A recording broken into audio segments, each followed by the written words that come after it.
So it is pretty common knowledge that Metroid has taken a lot of influence and ideas from the Alien series movies, and there's a whole page listed on the Metroid database that talks about these throughout these different games here.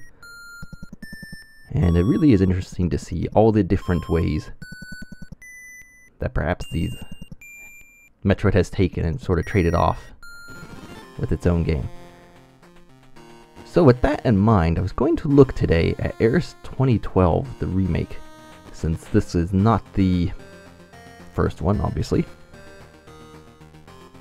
What is interesting about this is, besides just being a remake, there was a brand new area added in.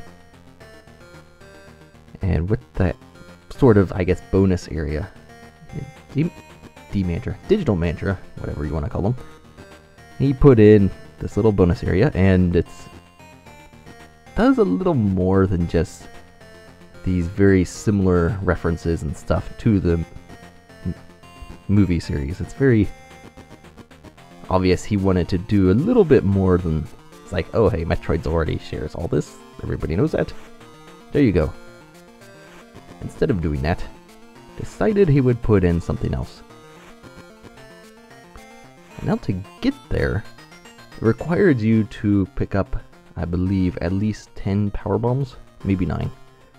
The reason being is this room, I've sped it up a little bit for time's sake, but there's Metroids behind walls and stuff and hidden all over the place, and a locked door.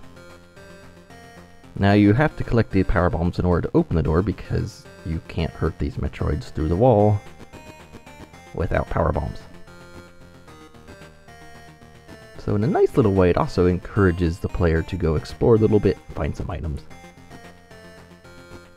However, that's not all you have to do, because he was pretty sneaky with his placement of the Metroids.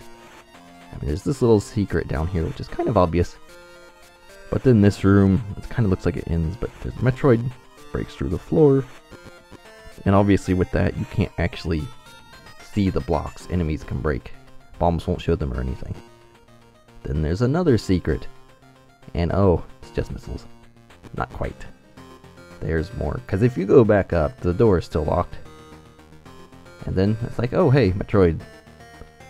That works. Oh, another one. So now the door should be unlocked, right? Well, not quite. But if you only had 9 power bombs, or however many it was, I forget. I believe 9. You can get the 10th right there. Because you need at least 9 to destroy all 3 Metroids. Because the last one is hiding right in this corner.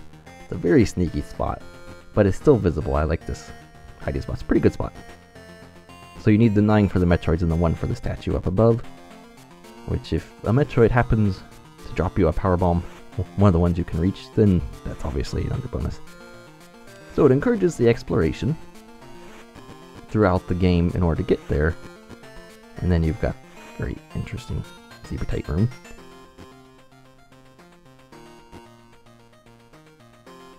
Now, if you're not familiar with these guys, they stay destroyed once you destroy them. And since you probably can't open all of them in one go, you can come back out, refill your missiles, and that's all you have to do. Now you can open up the last one because the other ones won't respawn. And then this is really the little bit of a bonus area. And another way he encouraged a bit more exploration for players to be able to find this, to look for it, and make it back here, is he moved Plasma Beam from its original location in the first areas down to this area. So if you wanted that beam for Ridley or whatever, you had to come down here. And these are very interesting little crates. But after this room is the room in particular where he made a custom tile set and whatnot to show off some more alien stuff. And he also added in a scream, so we can listen to that. Might sound familiar.